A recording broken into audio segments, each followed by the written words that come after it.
If you have your Bible, 2 Corinthians chapter 4, we are going to be there. We started a new series through the season of Lent as we kind of think about this time in preparation for Easter. It's a series called The Wilderness. We are journeying with Jesus through the desert. And so this is the map of this series. Today we're looking at a time of challenge. Like these seasons in our lives are challenging. We're gonna look at dependence. We have a missions weekend coming up at the end of March. It's gonna be really great. We're gonna look at doubt and comfort, and then Good Friday, it's a time to carry your cross. And so we're gonna come to prepare ourselves. And then Easter Sunday, woo! Get ready to party. It's going to be awesome, all right? So we are journeying to the cross, which is what the church has done. The idea of the wilderness comes from the ministry of Jesus, actually. In Mark's gospel, we are welcomed into this moment. It says, at that time, Jesus came from Nazareth in Galilee and was baptized by John in the Jordan, a pivotal moment in the life and ministry of Jesus. Just as Jesus was coming up out of the water, he saw heaven being torn open and the Spirit descending on him like a dove. And a voice came from heaven, "You are my son whom I love. With you I am well pleased." Mark, in typical Markan fashion, he's always talking about the next thing. There's an immediacy. At once, the Spirit sent him out into the wilderness. And he was in the wilderness 40 days being tempted by Satan. This is a verse like in the Bible. I don't know what this is talking about. I mean, it's kind of cool. He was with the wild animals. Like, whoa, like, what does that mean? And angels attended him. From his baptism, the Spirit of God leads him to the wilderness. And for 40 days, he is tempted. This is kind of reimagining the Old Testament journey of Israel through the desert 40 years where they failed and were disobedient. Here, Jesus in the New Testament walks through the wilderness for 40 days and is obedient to God. And so this is kind of our launch of Jesus, finding Jesus in our wilderness seasons, in those difficult times. There's an Old Testament professor, his name is Tim Laniak, and Laniak has done most of his work in the idea of shepherd, God as a shepherd. He actually lived with Bedouin shepherds in the desert for a long period of time to see exactly the intricacies of everyday life for a shepherd. And then he brought those learnings to the biblical idea of God being a shepherd and the shepherd leadership kind of motif in the Old Testament. So in one of his books, leadership books, he says this: biblically, the wilderness is a place of dependent, disciplined, purifying solitude where God must be trusted. Think about those words: dependent, disciplined, purifying. Deserts bring people quickly to the end of their self-sufficiency and independence. He says our lives can become a wilderness when experiences expose our frail and tenuous existence. We are met with the wilderness when we feel the fragility, when we feel the anxiety of our world and the worry. He says episodes of bewilderment, abandonment, and inner terror reveal our soul's restless cravings and fundamental neediness. That is the word. You find yourself needy in these times in your life. And in the wilderness, we can lose our bearings, but here's the hope, or we can regain them. That the wilderness time in your life, these difficult moments, are so easy to lose your way, but also with dependence are also times where we can find our way again. And so I want to say, as we get into the scriptures today, there are lots of wilderness experiences and seasons that we are in this morning. But I do want to just clarify that, like, the barista getting your Starbucks order wrong is not a wilderness.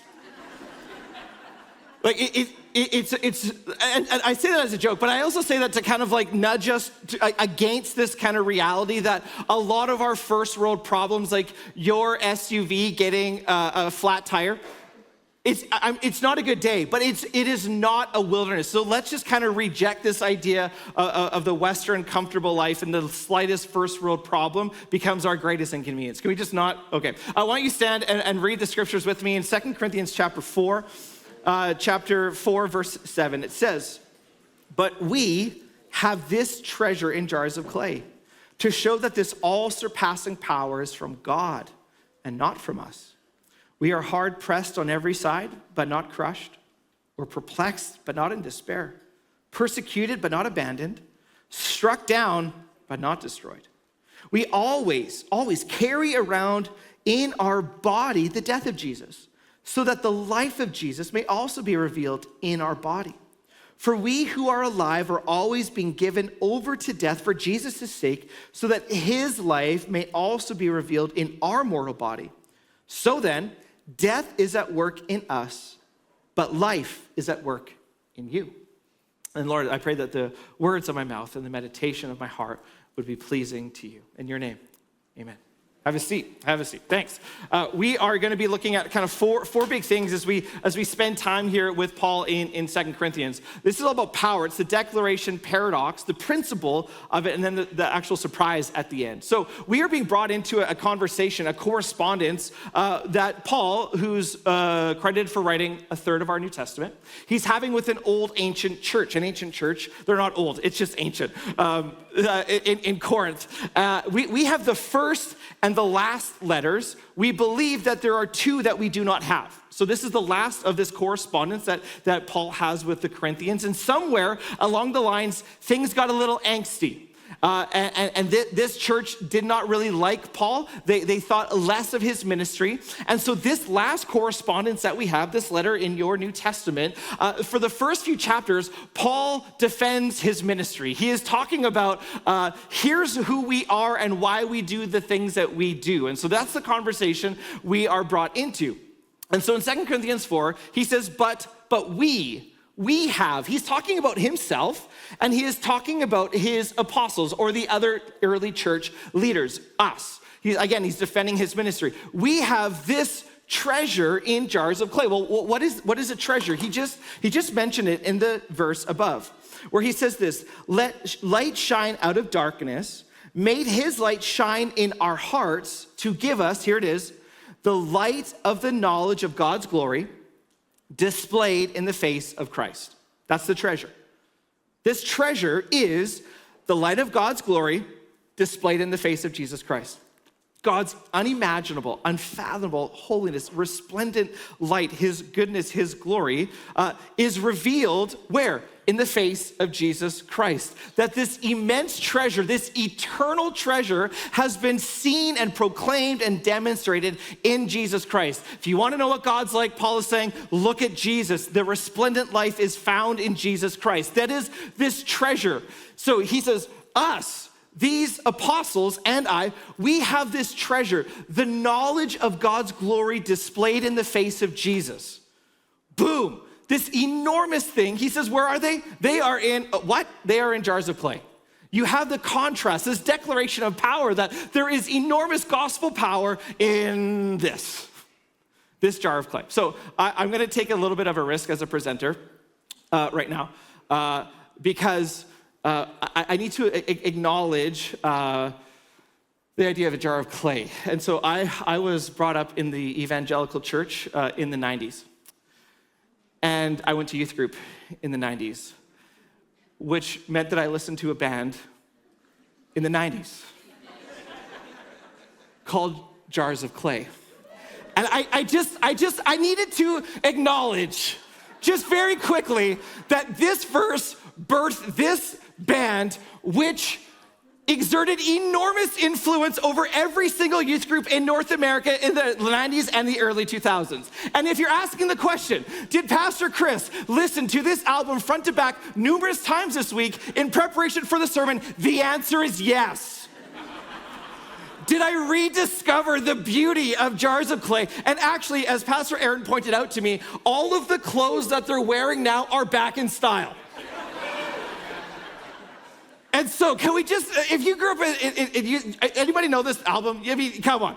I am the only one to blame for this. I mean, it's so good. And so it's one of those albums where the next song is just good. You never skip, anyway, I'm sorry. But I just had to. This verse birthed this, okay, I'm done. We have this treasure in jar, this enormous gospel power in this frail little container. So awesome, but here's what he's actually talking about. This is a pot from the first century. These were expendable, they were lowly, they were fragile. You dropped it, they would break. You could buy these in the market. Everybody had them. You'd put rice in there, or you'd put grains in there, or you'd put food in there, or water in there. This is what he's talking about, that we have this enormous gospel power in these lowly, inexpensive, throwaway containers. A lifespan of this would be a few years. They are cracked. They are a jar of clay. This is the contrast. Powerful gospel message. And here we are just in this container. This is the power dynamic at play. And he says this isn't actually important, that this power is in this jar of clay for a reason. And it is what? To show that this all-surpassing power is from God and not from us. That he's actually talking about the importance or the necessity, listen to me, the necessity of weakness in his ministry. What God doesn't need are strong, put together apostles. What he is looking for are weak vessels to partner with to show how good he is. That's what he is looking for. That the gospel is eternal and we are temporary. We carry around power in this frail jar of clay. And so in the wilderness, this time of challenge, this difficult circumstance, whatever that is, here's the invitation, is to embrace weakness as a lifestyle. Do you embrace weakness?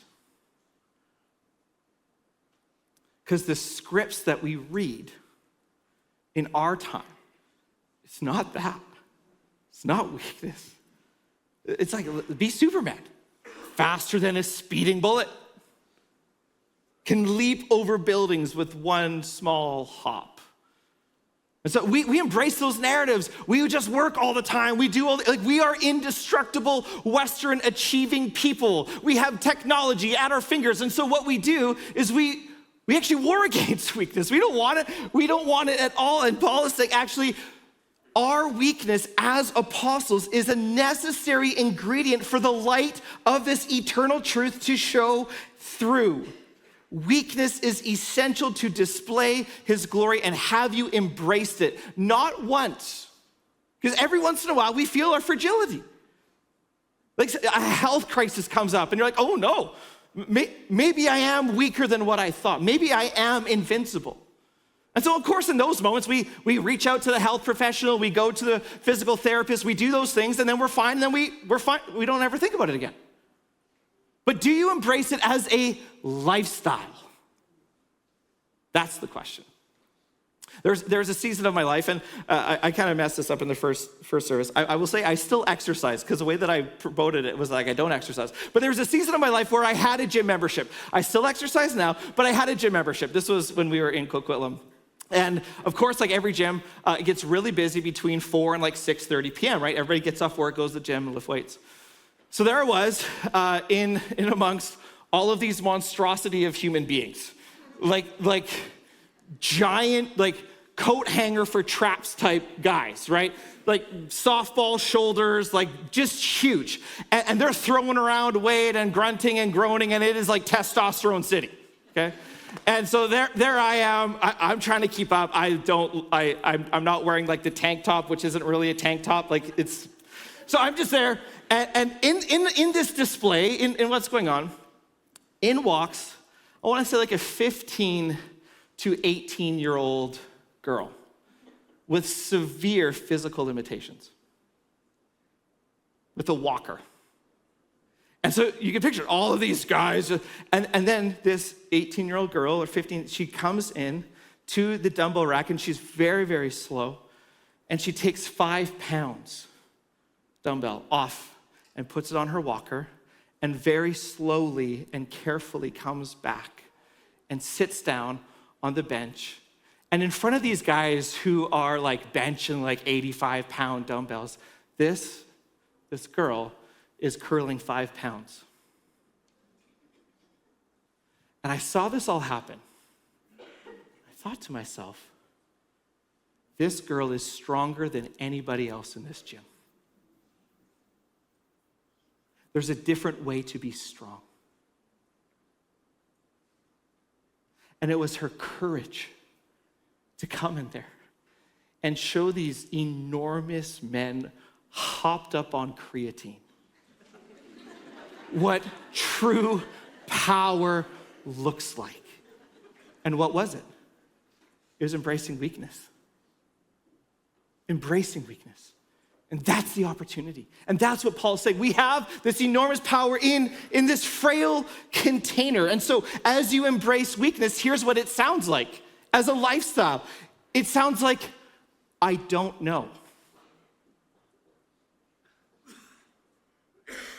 I'm unsure. I want the answer. I don't know. It sounds like this. I really need help. I don't know how much longer I can hold on to all of this. I need help. It sounds like this. In the midst of my need, would you pray? Would you pray? It's being honest that you are that. All of us. We are a jar of clay. Then he goes on to the paradoxes here of power. He's going to say, we're hard pressed, but we're not crushed. We're perplexed, we're not despairing. We're persecuted, but we're not abandoned. We're struck down, but we're not destroyed. These are all true. Those are all true at the same time. Here's what he says. We are hard pressed on every side. One commentator says, well, we are squeezed, but not squashed. Like we feel the pressing in of circumstances. We understand that. He says, but we're perplexed, but we're not in despair. We have a lot of questions. In the original language, the idea is like perplexed to the final degree. I love that. We are beyond perplexed. It's to the nth degree. And as I look at our world right now, I feel very perplexed. I ask, what in the world is happening? I got questions about so many of these things that exist out there. And I feel perplexed. But Paul's saying, but I'm not in despair. He says, I'm persecuted, but I'm not abandoned. Like Paul actually suffers for his faith. He's persecuted by Jews and the Greeks. Like he's not friends with anybody. Everybody wants a piece of this guy. And then at the end, he says, but I am struck down, but I am not destroyed. With this one, think it with me. I want you to read Acts chapter 14 later on this week. Acts chapter 14, the writer of this is in this ancient city called Lystra, and he's doing ministry, and they're preaching, and the people who they're preaching to like love them so much, like, oh my goodness, these guys. And so they start sacrificing to their pagan gods and to them as gods. And Paul and his people are like, no, you need to love Jesus, not me. And so the Jews come up and they hear about Paul's preaching, and it says in the text, they stone him. He was stoned, not that type of stoned. He was stoned almost to death. It is probably one of the worst ways to die, where people throw rocks on you until you breathe your last. It says in the text in Acts 14 that they drag his carcass, this is my interpretation, they drag his carcass outside of the city gates thinking he is dead. Like you were in a bad spot medically. When they're like, oh, he's finished, we did the job. But guess what? Ding! He's not. And guess what he does? Gets back up, goes back into the city. He is struck down. He is not destroyed. You can't beat him down. He continues to get up in the midst of all of the pressures and stuff in his life. This is Paul. He is all of those things, and yet he still continues on. See, it wasn't that Paul was reaching down deep into his soul. He sucked it up and to become a man, a strong man. It was never in his strength. That actually it was the occasion, like Paul's weakness was the occasion where the light could shine through. It was necessary for it to happen. And Paul is feeling this in his life and in his body and in his world. But it was during this time that it was the occasion for God's power. And so as I look out on you this morning and the situations represented in this room, I think about those hard places. There's lots of good, fantastic beauty, but there's also difficulty of miscarriages and cancer, of rebellious kids, the pain of this, and it keeps you up and you feel it in your body, like the stress manifests in your body. I have a friend who's a medical professional, and as he sees patients in emergency, he said to me, you would be alarmed to know of how many people come in thinking they're having a heart attack, and all it is stress. Like your body carries the weight of it all. So you feel it. You feel it. Like we are looking at the markets, wondering about recession and your portfolio and retirement, and you carry that. Some of us, like your spouse is sick. And so your world is going back and forth to the hospital. For some, we are walking through the pain of watching somebody decline through dementia or Alzheimer's. And the person that they were, they are not anymore. For some of us, our marriages are in a hard spot. For some of us, we know actually, like we feel the decay in our bodies. And you are in your last chapter. So all of these are true. This jar of clay. I think what Paul's saying is like, this is actually sometimes necessary. In the most difficult way. So you would experience a power that you haven't had before. That these are the moments and these are the places where in the wilderness we come face to face with how fragile life really is and how out of control life really is. And the opportunity is that you'd bring this to God to see that in the midst of it all, we are crushed, we are not crushed, we're not despairing, we're not abandoned, and we are not destroyed because God has come and he has given what you've needed at the right time. Then he enters something else. He says, we are hard pressed on it. Oh, no, this is it. This is the principle of power. He says, we always carry around in our body the death of Jesus so that the life of Jesus may also be revealed in our body. And here's what Paul is doing in the midst of his challenges.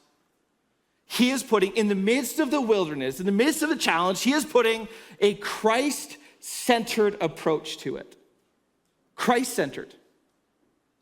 He sees his life resembling the life of a suffering Savior. That if Jesus has led this life that led to a cross, why would I think my life would be any different? If this is the one in whom I pledge allegiance to, in whom all of my life molds around, why would I think that my existence wouldn't model his?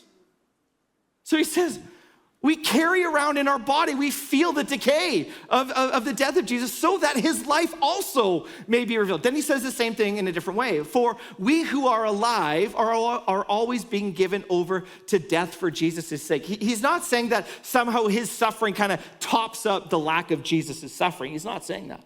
It's not like we can add to the efficacy or the effectiveness of Jesus' suffering. He's not saying that. Because some people have read this to be like, oh, we need to like punish ourselves to no, he's not saying that. But he is saying we carry around the death and we also feel the life.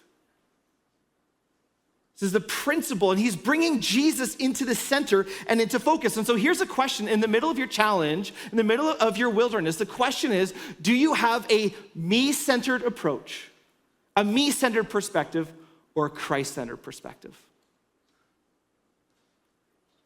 Because in the wilderness, it's easy to lose yourself. When the creaturely comforts rise to the surface, and we want relief. We want to be taken out. We don't want to feel this anymore. And so in recovery ministry, they always say this: watch out when you're hungry, angry, lonely, or tired. Hungry, angry, lonely, or tired, because those are the circumstances when the creaturely comfort, when that thing, that activity, that habit, that person, whatever it is, rises to the surface and it's like, I want out of this. And so it's about you. It's about, how do I get out of this? But what Paul is doing is he's welcoming in this Christ-centered perspective to say, this is the path that Jesus walked. And so it is the path that I walk. And in the midst of it, I feel the lack. I feel I'm perplexed, but I'm not in despair. I feel it, but I also feel life. There is life happening all at the same time so that his life may also be revealed. This is the opportunity of the wilderness, that it's not just bad, but you actually feel in the midst of your frailty, you feel the closeness of God in a way you never have before. Because you're exposed. And because you come face to face with these things. And so what we feel are two things: places of consolation. This is from Ignatius of Loyola. He's a church father. And he said, there's two things happening. We have places of consolation where everything is great. It's amazing. We're running through meadows and clicking our heels and smelling the flowers and going to Disneyland and doing all these things. It's amazing, fun, fantastic. But there's also places of desolation, places of wilderness that are true, and we feel it. And here we say clearly, both are happening at the same time. So what this challenges us is that somehow your life will be a trapeze swinging from one success to another, one achievement to another, that all of life and all of your relationships and all of these things are just gonna be happy and clappy and perfect. What wisdom will tell you, it's not true. You have both going on, and it's finding Jesus in the midst of both.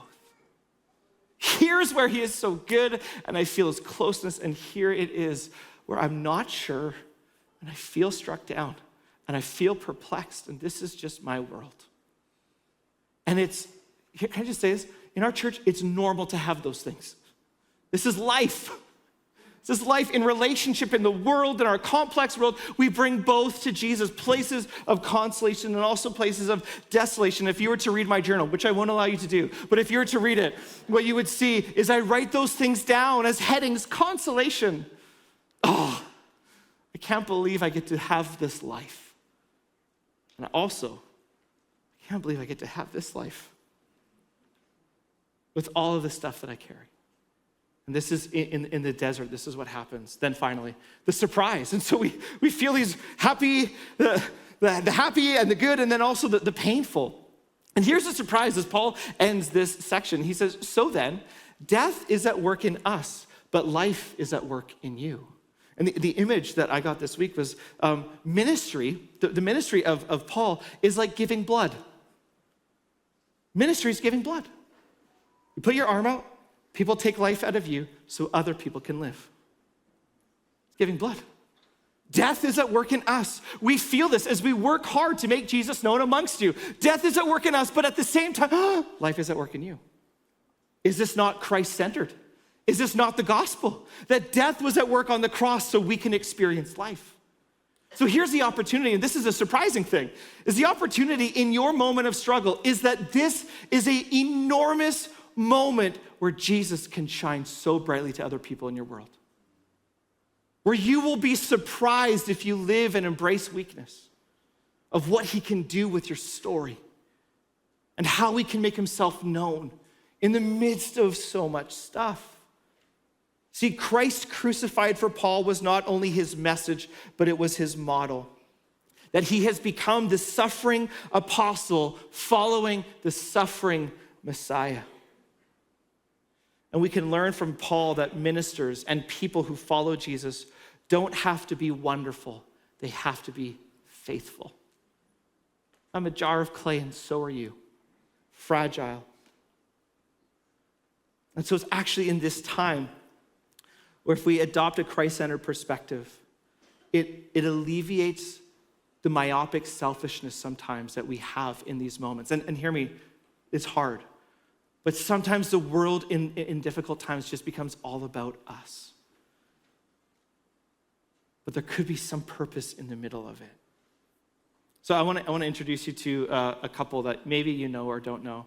This is Andre and Magda Trocmé. Andre and Magda Trocmé. Andre and Magda were serving Jesus. Andre was a Protestant pastor in central France during the 1930s and through the Nazi occupation of Europe. As a pastor, he was a pacifist, and so he was deeply dedicated to nonviolence. And so that conviction kind of led through his ministry.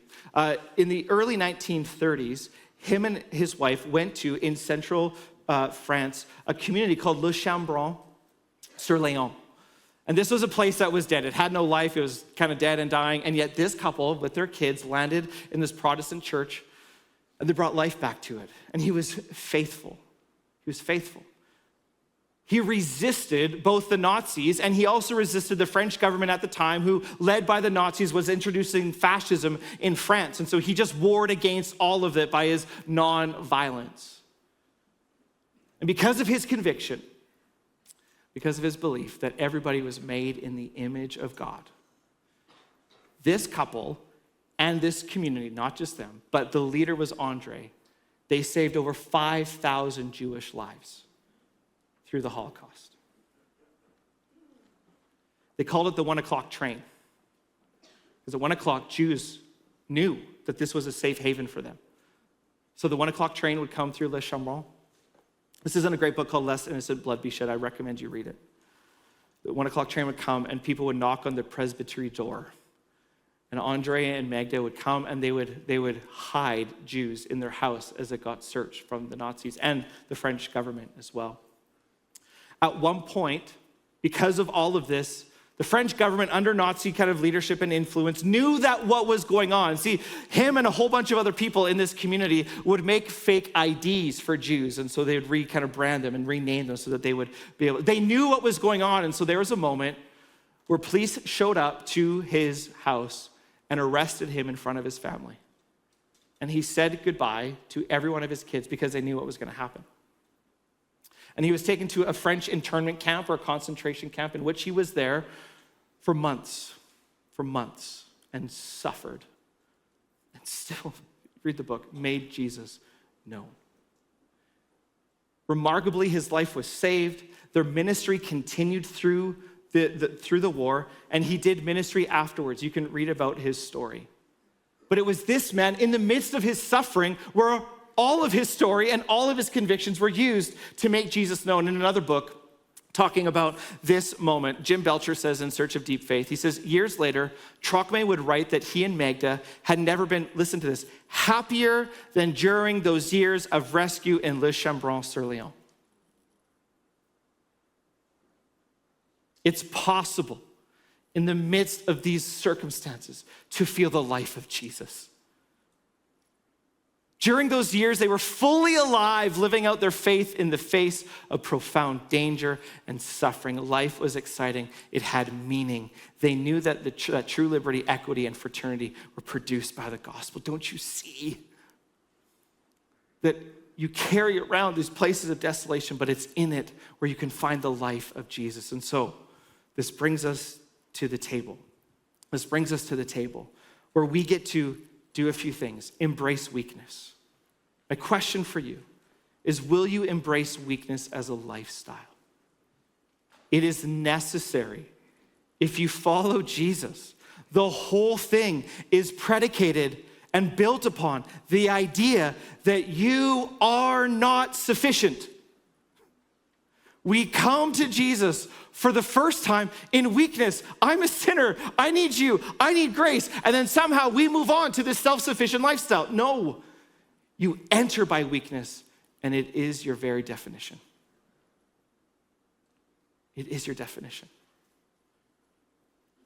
So will you push back against the script?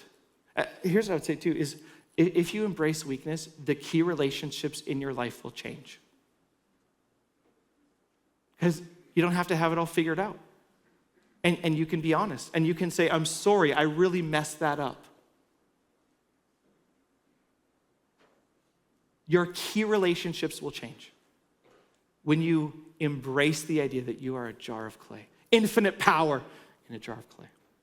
I want to ask, where are the places of consolation and desolation? For some, we are stoics when it comes to the hard things in our life. With a stiff upper lip, we'll just get through it. You're clay. From dust you were made. Dust you will return. Be honest. It's really hard. And then finally, what or who in this moment could be used or magnified to make Jesus known? What I'd like to do is, as you're sitting, is I'd like to show you a prayer. It's on the screen in the back. I'd like us to read this out loud if you want to. I'm not forcing you, but I'd like us to read this prayer out loud as we summarize this moment. You're welcome to read with me. I ask God for strength that I might achieve. I was made weak that I might learn humbly to obey. I ask for health that I might do great things. I was given infirmity that I might do better things. I asked for riches that I might be happy. I was given poverty that I might be wise. I asked for power when I was young that I might have the praise of men.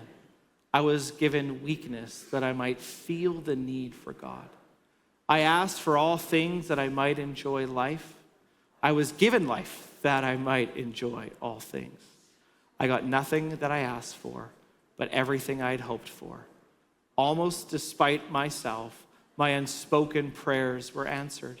I am, among all people, most richly blessed. This is the Christian story, and this is a story that welcomes us to the table.